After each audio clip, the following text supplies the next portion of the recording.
Hi, my name is Pete Hamill and I'm the author of Embodied Leadership. What I'd like to do in this video is explore a little bit what we mean by the term embodied in relation to leadership. There are two ways in which we think about embodiment in terms of leadership. The first one is as a level of learning.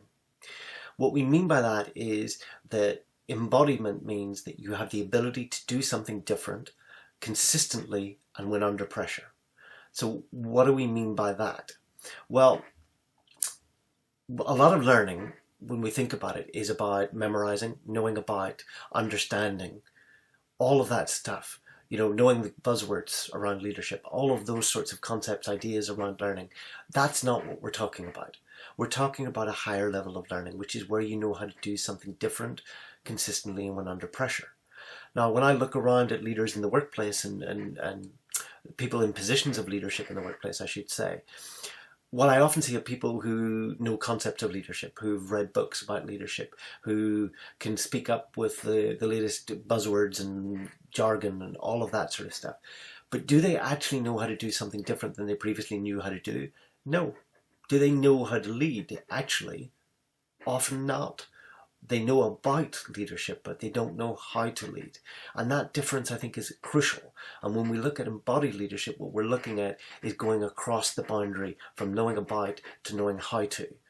Really, really fundamental core piece, because we don't need people who know about leadership. We need people who know how to lead. And that's really what we're focusing on as a level of learning. Then, when under pressure, that piece is worth exploring, because under pressure what happens is we tend to revert to type. We tend to revert to what we know. So under pressure what we're looking at is how can we learn something to the degree that we know it so well that even under pressure we can call upon that new learning, that new skill. That's what we mean by embodied leadership. The second way that we think about, or that what we mean by embodiment in this context, is to start to turn our ideas about who we are as human beings a little bit on their head. So let me step back. One of the things that we would say is that the leader's primary source of power is the self that they are. So what do we mean by that? Well, if you think about it, we've probably all met people who do and say all the right things that the books say to do, yet we really don't trust them. We don't trust their intentions. We don't trust what's going on. So we know that just doing the right things isn't enough. Doing the skills isn't enough. We've also probably met, or certainly I know I've met, people who don't do the things that the book would say to do, and yet they inspire great trust, respect, and loyalty.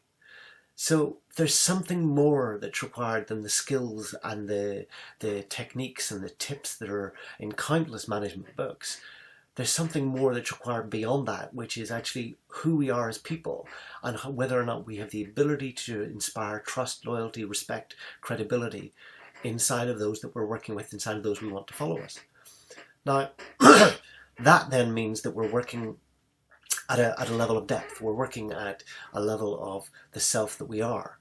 But what is the self that we are? Any sort of modern understanding of who we are as human beings, well, we turn to neuroscience often as a way of understanding that. Most neuroscientists these days say that they can't tell where the body begins and where the brain ends. So the brain and body that we like to think about as separate systems aren't actually that separate. And actually, the brain is very impacted by the body.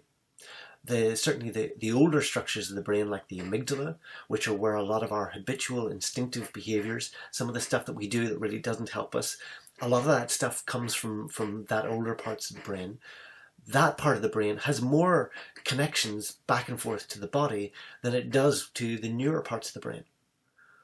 The newer parts of the brain are where we do all our rational thought and rational thinking. And this is why we can't rationally think our way into a new understanding. We can't rationally, cognitively come up with lots of tips and ideas and understanding and have that affect our behavior at a very deep level, because it doesn't, because those parts of the brain don't communicate very well with each other.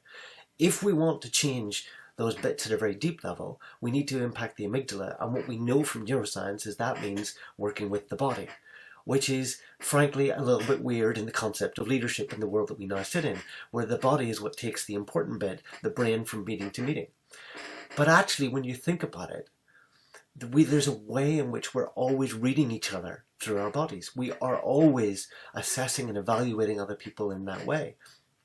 You know, we can't switch that part of ourselves off. So there's a way in which we're responding to how other people are, how they show up, how they relate to us in their bodies.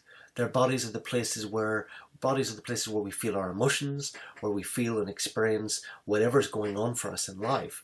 And actually, what we know from any modern understanding of how we make decisions is that we don't make decisions rationally and logically. We make decisions very much based upon our emotions and what we feel and what we want.